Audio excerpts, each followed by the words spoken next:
Just 1 second, please.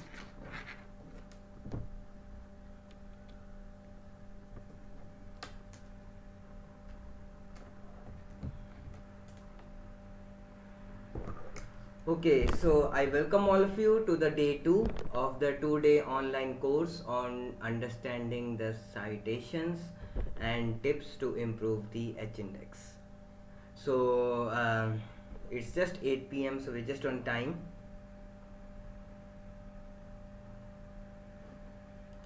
So first of all, I welcome all of you. Hi Sensingme sir, hello Bikash sir, hello Shomu Sen Gupta sir, hello Bikash sir once again, and hello Poonam ma'am. So we'll just start the session. I hope all of you are fine, all of you are doing good.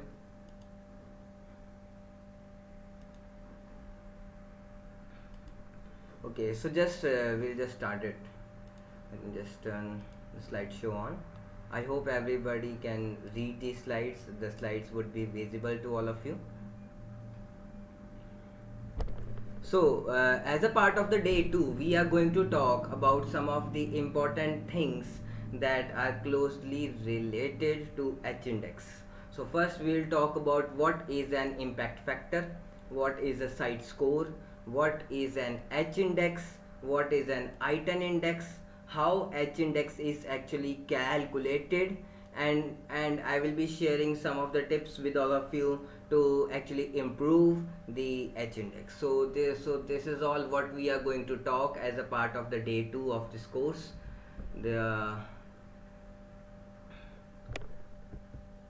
so coming on to the first thing, the impact factor. What does it mean? So before I actually explain you that what is an impact factor, I need this to be very clear with all of you that impact factor is of a journal. Like many a time, some of the people just come to me and ask that how do I calculate or how do I come to know about the impact factor of a research paper. So impact factor does not belong to a research paper. What you can say about a research paper is that the journal in which it is published, what is the indexing of that journal. So this is what you can say while saying about a research paper. So the journal in which it is published, it has an impact factor. So impact factor is only of a journal, not of a research paper. So what it is? It is a scientometric index which which reflects the average number of yearly citations that the articles that were there, that are there in that journal, they receive. So I'll try to explain this to you. So we are talking about a journal. Okay, so we are saying that while calculating the impact factor for 2020, we need to consider that how many articles were actually published in that journal in last 2 years, like in 2018 and in 2019. One is that sum. Now those articles which were actually published in that journal, how many citations does it actually received? So we will be taking here an example for all of you. Like we have a case of a journal. So in 2018, that journal gives the 500 articles. Okay, so and on those 500 articles in 2018, that journal had around 300 citations. So this is one of the case. And in the next year again, that journal had 500 articles. On those 500 articles again, it got like 300 or 400 citations. So so for the last 2 years, it gave an actual of 1000 articles. So 1000 is the total number of articles that were actually published in that journal.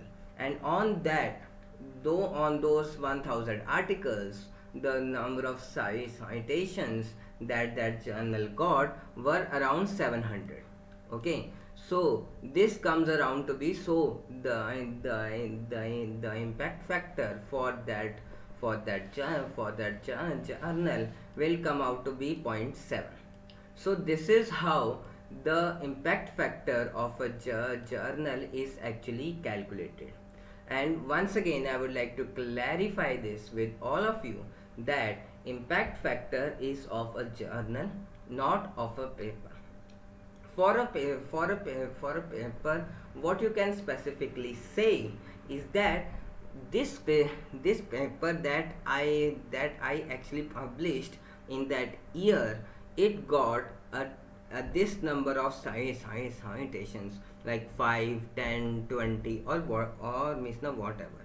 What else you can say, that this article was published in a journal which has been indexed by the SCI or the Scopus. So this is how you can explain this thing, or you can say this thing, or you can say it in this form, that the journal in which this article was published has an impact factor of 0.712, or whatever may be in your case. So this is how you have this is what impact factor is. So coming on to the next thing, site score. You might have also seen this term, like whenever you are going to see, or whenever you are going to check the website of any academic journal. So the difference in the impact factor and the site score is not too much, right? For impact factor, we take into the consideration of last 2 years of how many articles were there in that journal, and on those how many citations it got. Why? In the case of site score, we take the factor of last 3 years. So in order to calculate the site score for any journal, or for 2020, we need to take into the consideration about 2018, 2017, and 2019. So again, a similar case like this. So we can take a case of any of the journal which actually published 500 articles every year. Okay, so 500 articles will be coming into 2018, 2019, and 2017. So every year this journal comes out with 500 articles.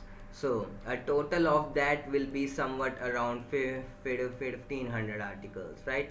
So in every year, so while talking about the citations on those articles, so we can say that in 2017 it got 300 citations.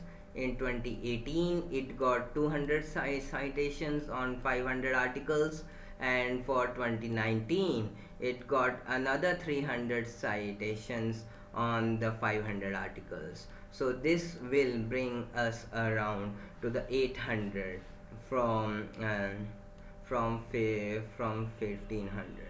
So when you will calculate this score, you will get a site score for that journal. So this is, how does this actually help you?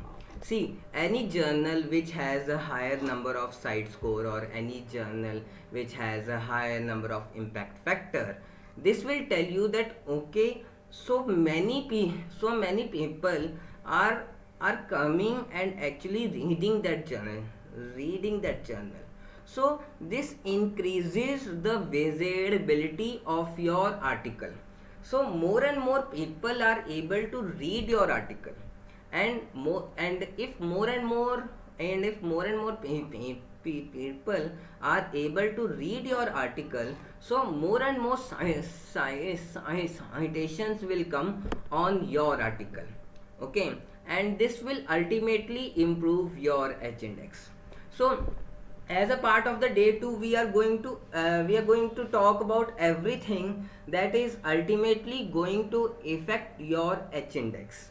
So various things that actually affect your H index. So one of them is the impact factor. So if you are like publishing your journal, your means the article in a journal which has a higher of the impact factor or the site score, so this ultimately is going to help you in order to get more citations. And when you will get more and more citations, it is ultimately going to help you to improve your H index. So when you are thinking to improve your H index, you must be knowing about these terms, about these terms like impact factor and site score. You should know about them, and there are some more terms that you should know about, and we are just going to discuss them too as a part of the day 2 of this course. So I hope the part of the impact factor and the site score is now clear to all of you. If any of you faces any doubt, you can just comment in the comment box, and I will be taking your query. Okay, so coming on to the next factor, which is the H index.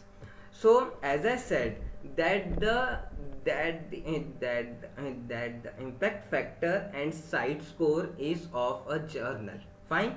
Now H index is not of a journal. H index is of an author. Okay, so H index is something.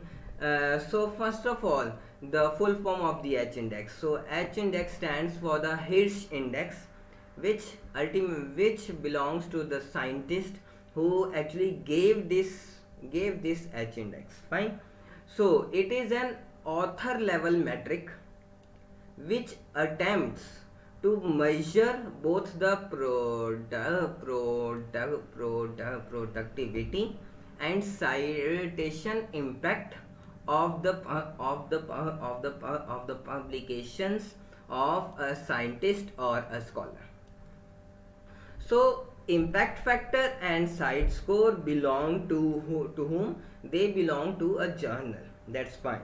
Now H index is something that belongs to an author. It belongs to to either a scientist or to a scholar, and it measures the productivity, the first thing, and the second thing that it measures is the citation impact of a scientist or a scholar. Okay, so now I will tell you that how actually an H index is calculated and how you can know your H index. So now I will be talking about these two things. So let us suppose you have five of your articles. So first of your article has got six citations. Your second article got five citations. Your third got third, and your fourth got two citations, and your fifth doesn't have any citation. So in this case, your H index will turn out to be 3. How? So what it says, that 3 of your articles has at least 3 citations. Fine. If here again, so please try to understand this. Your first article has 6 citations. Your second one had 5. Your third one had 3. So your 3 articles, top 3 articles, has at least 3 citations in this case, right? So this is how they actually calculate the H index.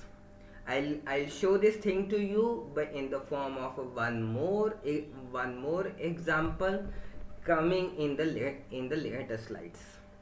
So now see here. Here is another example of some of the citations. So in this case, the first article of that author has 33 citations. The second one has 30. The third one has 20. The fourth one has 15. The fifth one has 7, and the sixth one has 6. So here the H index comes out to be 6.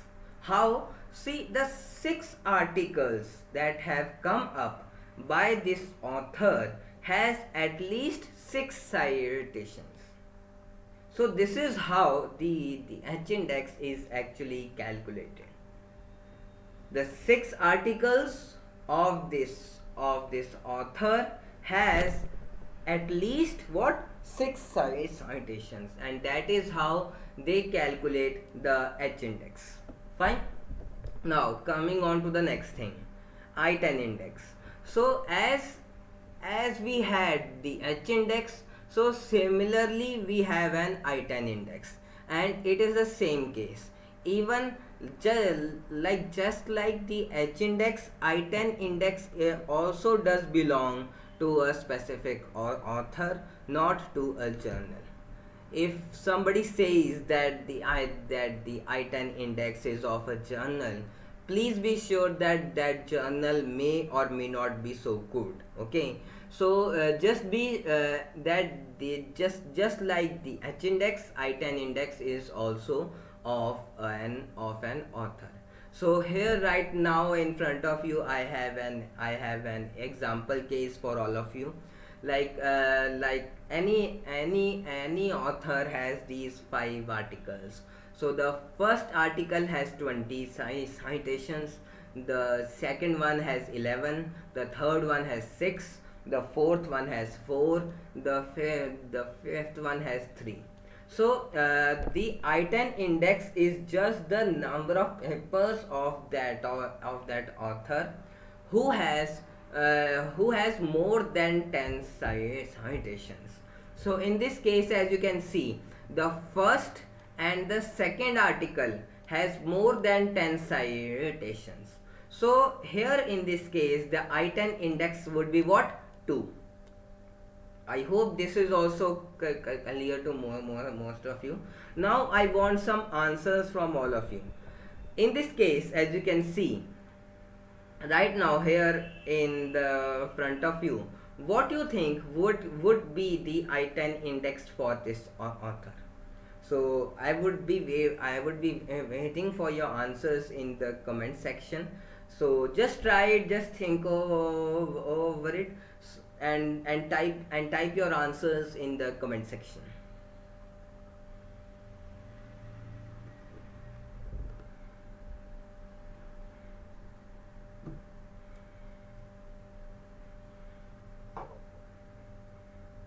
So just think and just tell me that what would be the I-10 index in this case right here in front of you.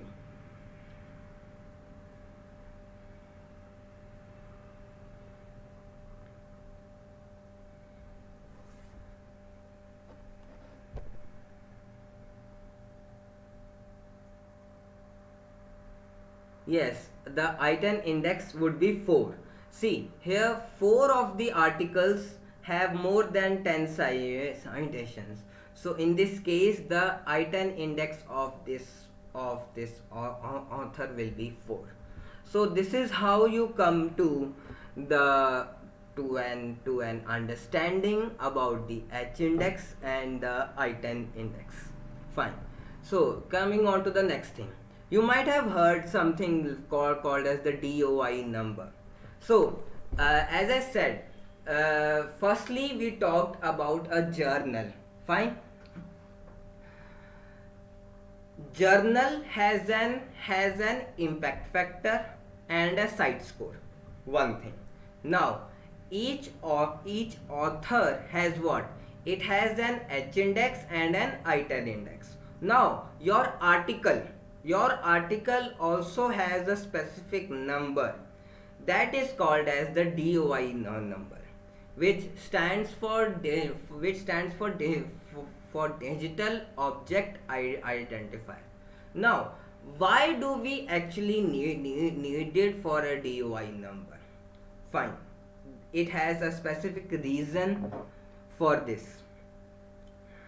uh, I tell you what, your article has a title. Fine, there is a possibility that another article which comes after like 1 or 2 years or 4 or 5 years. Okay, it seems we lost some connection.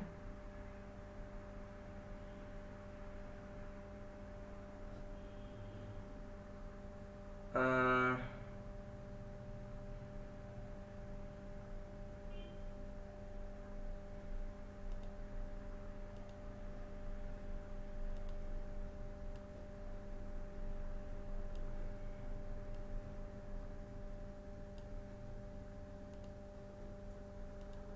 is everything fine? Can anybody just comment and tell me if everything is okay?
Okay, so can everybody?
Okay, so all of you can hear me?